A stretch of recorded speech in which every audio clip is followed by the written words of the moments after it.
Assalamualaikum warahmatullahi wabarakatuh. Salam sejahtera buat kita semua.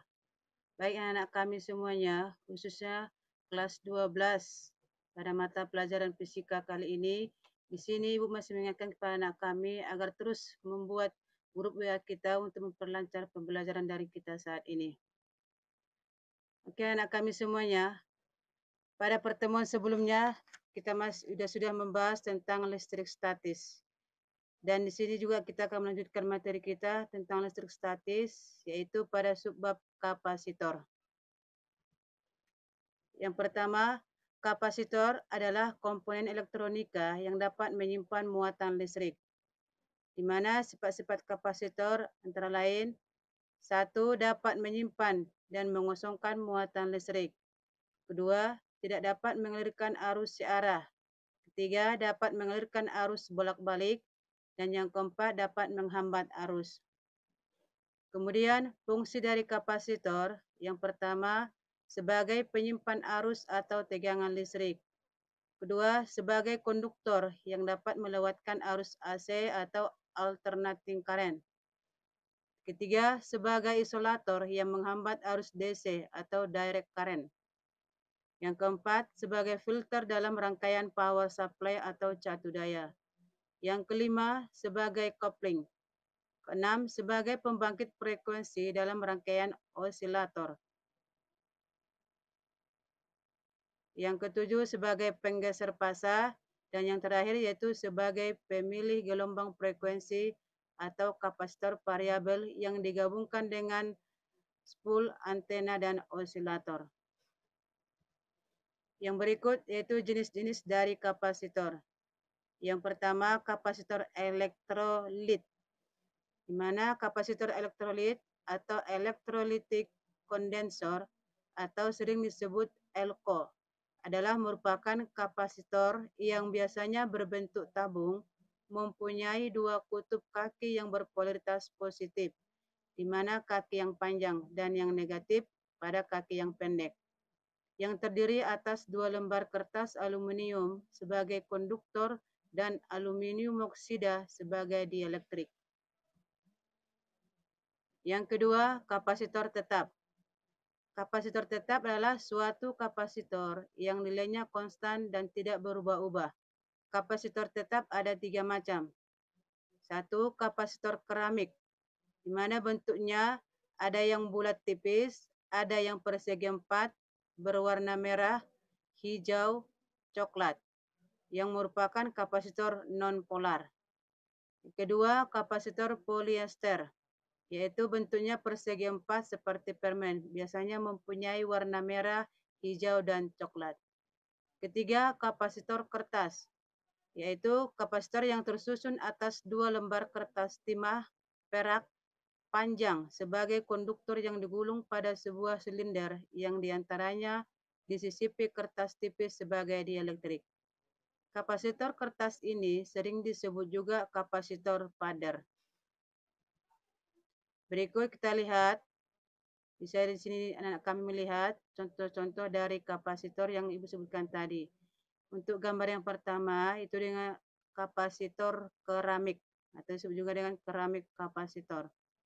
Ini bentuknya, dia ada kakinya, ada yang pendek dan ada yang panjang. Ini menunjukkan polaritas atau tanda dari kapasitor ini.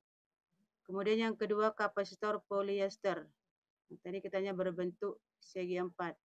Ini pun memiliki kaki atau memiliki polaritas.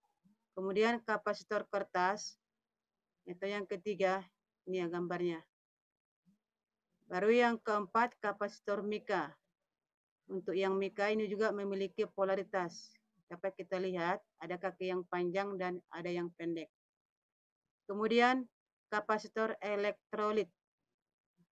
Di sini ada dua macam. Ada yang bentuk bulat, ada yang bentuk lonjong. Di sini memiliki polaritas juga atau di mana kakinya ada yang pendek dan ada yang panjang. Kaki-kaki ini menunjukkan polaritas dari kapasitor ini. Kemudian kapasitor tantalum. Di sini kita lihat, ini juga ada memiliki kaki atau polaritas. Kemudian simbolnya untuk kapasitor keramik, polyester, kertas, dan mika, itu sama dia, seperti ini bentuknya. Ya. Kemudian untuk kapasitor elektrolit, ini dia ada berbeda. Yang sebelah kiri kakinya agak lengkung, sebelah kanan kakinya lurus. Ini menunjukkan polaritas dari kapasitor tersebut. Sama juga untuk yang kapasitor tantalum. Ini yang ketiga ini. Berikut kapasitas atau kapasitansi kapasitor. Di mana kapasitansi di sini didefinisikan sebagai kemampuan dari suatu kapasitor untuk dapat menampung muatan elektron untuk level tegangan tertentu. Secara matematis, Q sama dengan C kali V. Q sama dengan C kali V. Di mana Q merupakan muatan elektron dengan satuan kolom. C merupakan nilai kapasitansi dengan satuan farad. V merupakan besaran tegangan dengan satuan volt. Kemudian dari harga rumusan Q tadi atau muatan tadi bisa kita turunkan harga rumusan untuk menentukan kapasitansi dari kapasitor tersebut, yaitu mana C sama dengan Q per V. Atau C tadi merupakan kapasitor, kemudian Q muatan, V adalah tegangan. Untuk lebih jelasnya kita perhatikan contoh berikut. Di sini kita lihat untuk contoh yang nomor 1.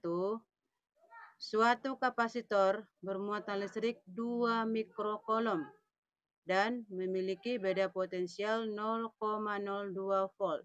Berapakah besar kapasitas kapasitornya? Untuk penyelesaiannya kita buat, diketahui 2 mikrokolom tadi adalah merupakan harga muatan.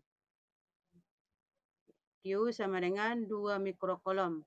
Ini harga 2 mikrokolom ini kita konversikan ke kolom. Karena satuan dasar dari muatan adalah kolom. Ini kita simbolkan dengan C.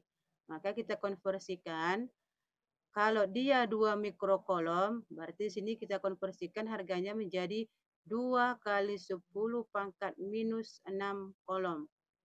Karena harga satu mikrokolom itu adalah 1 kali 10 pangkat minus 6 kolom. Berikut harga beda potensial yang kita simbolkan dengan V. Itu harganya 0,02 volt.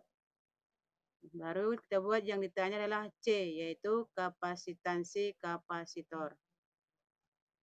Maka kita buat rumusannya. Di sini harga C adalah Q per V.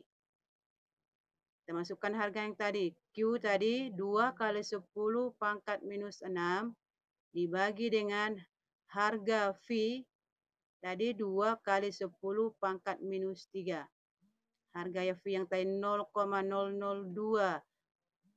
volt itu kita rubah ke bilangan berpangkat untuk mempermudah operasi dari bilangan berpangkat yang di sini, ya, dalam soal kita ini. Maka kita buat semuanya dalam bentuk bilangan berpangkat sehingga nanti kita mudah untuk mengoperasikannya. Maka dari hasil operasi bilangan ini akan kita peroleh harga C atau kapasitansi kapasitornya adalah 10 pangkat minus 3 farad. Berikut contoh yang kedua. Terdapat sebuah kapasitor dengan besar kapasitas 0,8 mikrokolom yang dimuati oleh sebuah baterai berkapasitas 20 volt. Berapakah muatan yang tersimpan di dalam kapasitor tersebut? Sini kita buat penyelesaiannya. Diketahui C 0,8 mikrofarad. Samanya dengan soal yang pertama tadi. Ini kita konversikan yang 0,8 mikrofarad kita rubah ke farad. Karena satuan dasar dari C ini adalah farad atau kapasitansi kapasitor. Itu farad.